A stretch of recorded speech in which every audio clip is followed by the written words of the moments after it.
Ассаламу алейкум, урматтуу достор, Компас медиа каналы жаңы жыл жана айт майрамын салыштырмакчы. Анда эмесе кеттик.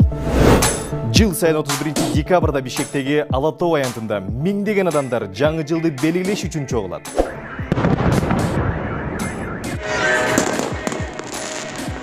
Ошондой эле жыл сайын ошол эле жерде айт майрамын майрамдаш үчүн миңдеген адамдар чогулушат.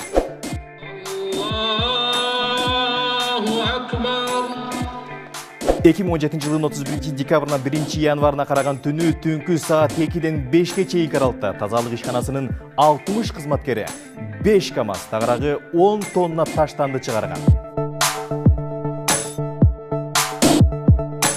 2018 жылдын 21 августунда 25 000 адам айт намазын окуш үчүн чогулушту. Бирок жыйынтыгында эч кандай таштанды чыккан жок.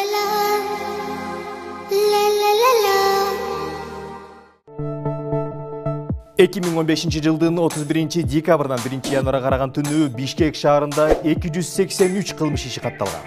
Ал эми Кыргызстан эгемендүүлүк алгандан тартып 27 жыл аралыгында айт майрамын майрамдоо күнү мусулмандарга байланыштуу бир да кылмыш иши катталган эмес.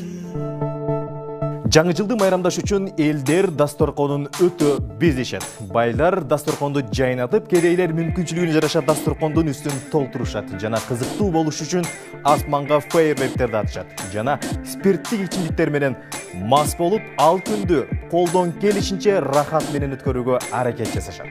Ал эми Курман айт майрамында Кыргызстандагы мусулмандар бири-бирлерин зыярат кылышы, бири-бирин майрамдар менен куттукташат. Жана ошондой эле колунда бар байлар шарияттын талабына ылайык ар кандай өлчөмдө курбанчылык чалышып, кедейлерге эттерден таратышат. Жана бул күнү элдер социалдык статусуна карабай бардыгы тегиз майрамдашат.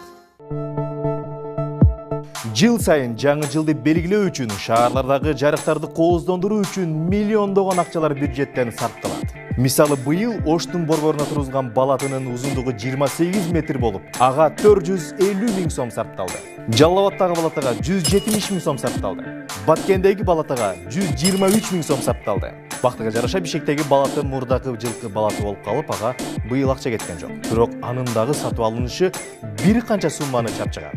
Бирок элинин 80%-ын өзүн мусулманмын деп көрсөткөн мамлекетте Курман айт жана Орозо айт майрамдарына эч кандай бюджеттен каражат бөлүнбөйт. Жаңы жылга карата ар кандай ойдон чыгарылган образдар таңууланат. Аяз ата, аяз кыз, бугулар, булардын бардыгы биздин келечектеги муундарыбыз болгон балдарыбыздын түшүнүгүндө эң чоң алдоо болуп саналды. Ал эми айт майрамында эч кимди алдаган шарттар каралган эмес. Жана ойдон чыгарылган жасалма образдар жок. Бул күнү эч ким жасалмалык кылбайт. Бул күнү канчалаган таштандылар чыгып атат. Бул күнү канчалаган ичимдиктер ичилет. Бул күнү канчалаган кыздар намыстан айрылат. Булардын бардыгы биз үчүн майрам деп санасак анда кандай болот? Бул күнү биз үчүн майрам эмес, бул күнү биз үчүн трагедия. Мына урматтуу көрүүчүлөр, жаңы жылдык майрамдын алкагында болгон трагедиялык окуяларды айта берсек дагы улана берет. Андыктан урматтуу ар бир көрүүчүм жаңы жылды майрамдоого чакырам жана элдин бардыгын жаңы жылды майрамдоонун кайтарууну суранам. Анткени жаңы жыл биздин маданият эмес, жаңы жыл биздин майрам эмес. Жаңы жылды майрамдабаңыздар. Комментарийге пикирлериңиздерди калтырыңыздар. Чоң рахмат.